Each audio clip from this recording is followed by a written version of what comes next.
Oi, gente. Hoje a gente vai tentar uma coisa diferente, que é uma entrevista rapidinha. Então, a gente tem um tema rolando em todos os sites, blogs, na internet como um todo. Um tema polêmico que está levantando muita gente a bandeira de isso vai pegar no Brasil, não vai pegar. Um tema polêmico, seja pelas perguntas técnicas, seja pelo posicionamento jurídico, seja pelo impacto social que está trazendo, a LGPD veio para ficar, né? Então, exatamente como aconteceu na Europa, está acontecendo aqui e é uma lei que veio para ficar. E ela impacta a todos nós, sejamos pessoas físicas, sejamos pessoas jurídicas, sejamos empresas grandes, médias ou pequenas, né?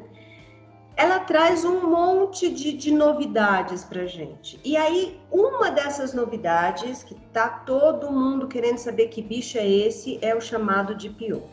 Para falar de DPO, a gente vai conversar com a doutora Maria Cristina Fleming, que muito graciosamente aceitou trabalhar com a gente. A Cris, para os íntimos e a cara de pau aqui, né? É isso mesmo.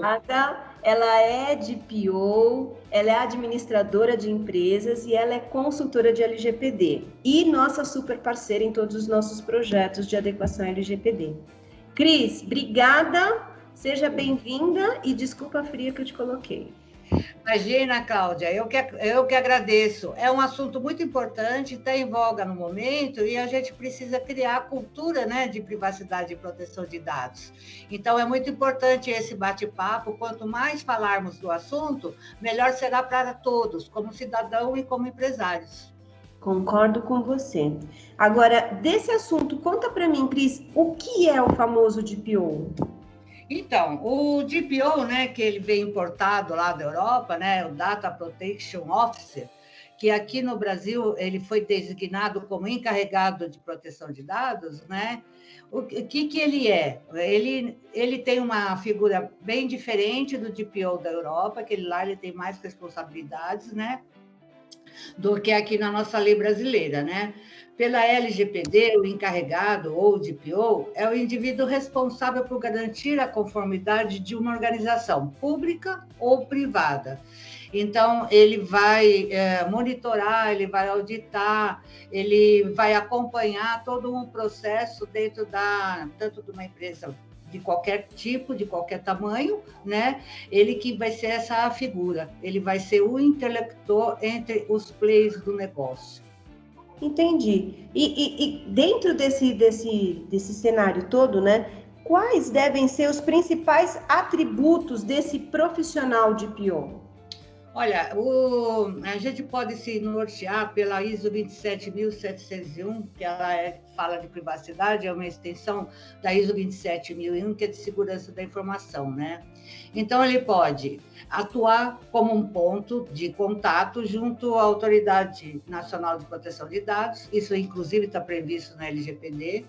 Ele vai informar a alta direção e aos empregados, né, da organização sobre as suas obrigações em relação ao tratamento de dados pessoais, né? Ele vai fornecer orientações em relação às avaliações de impacto de privacidade conduzidas pela organização, sobre todo o tratamento de dados. Ele vai ser um consultor interno, né, perante os demais.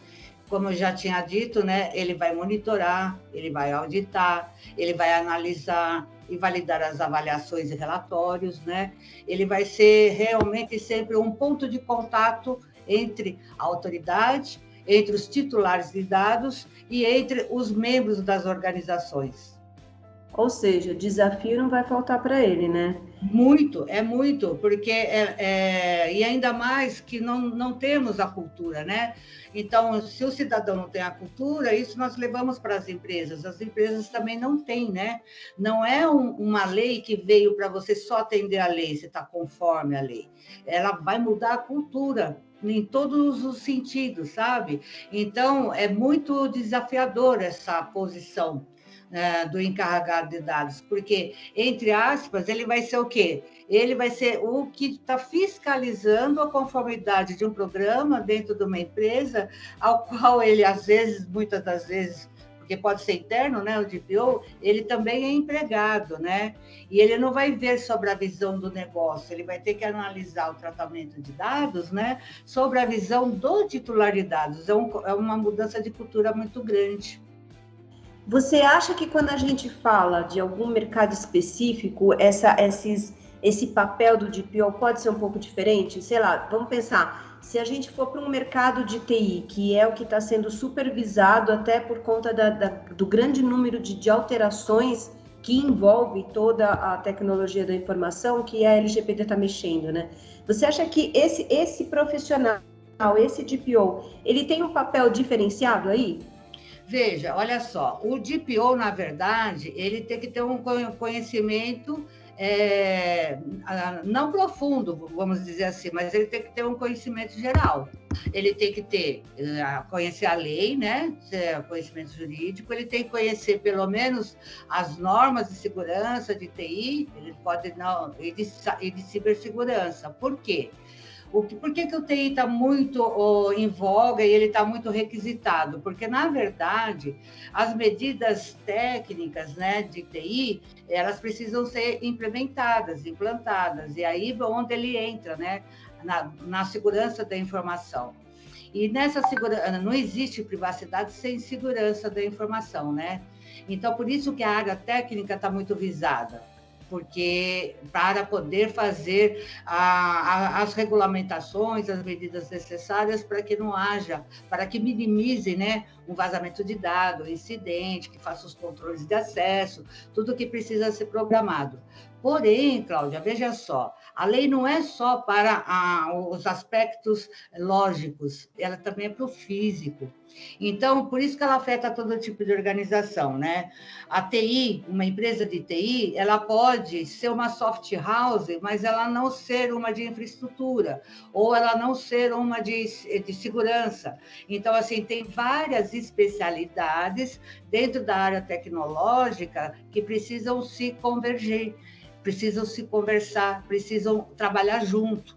Então, um projeto, um DPO, ele precisa integrar todas essas áreas e saber conversar com todos eles, inclusive com a alta direção.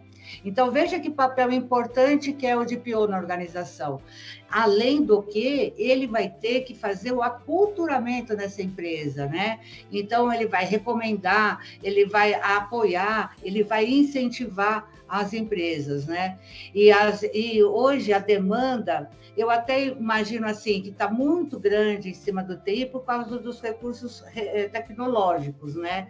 Mas não podemos esquecer dos outros profissionais que precisam atuar em conjunto, tanto de projetos, como de gestão, como também jurídico, né? Então, assim, um DPO, ele não vai trabalhar sozinho, ele tem que ter recursos. Além de recursos físicos, ele tem que ter recursos humanos, principalmente. Tem que ter um comitê de privacidade para que tudo possa ser conduzido da melhor forma. Concordo, até porque a tecnologia ajuda, mas ela não funciona sozinha, né? A gente tem que ter as pessoas interagindo ali. A parte mais importante e mais vulnerável é a pessoa, porque se ela tem um controle de acesso, mas ela estiver mal treinada e não souber usar e dividir, por exemplo, uma senha, isso daí não é um problema tecnológico, é um problema de mau treinamento, né? Então, veja, a pessoa é importantíssima, né? Em todos os projetos e principalmente nesse que é novo, né? É uma outra visão. Você tem que se preocupar com a segurança da proteção de dados, tanto no físico como no tecnológico. Cris, show! Muito obrigada. Eu acho que a gente vai ter vários desses, espero. E quem curtiu, vem fazer seu projetinho com a gente, né, Cris? A gente dá um show, não dá não? É verdade, é isso aí. Vamos olhar com todos os aspectos com muita qualidade, não é mesmo? É isso aí. Valeu, Cris. Um beijo. Outro para você.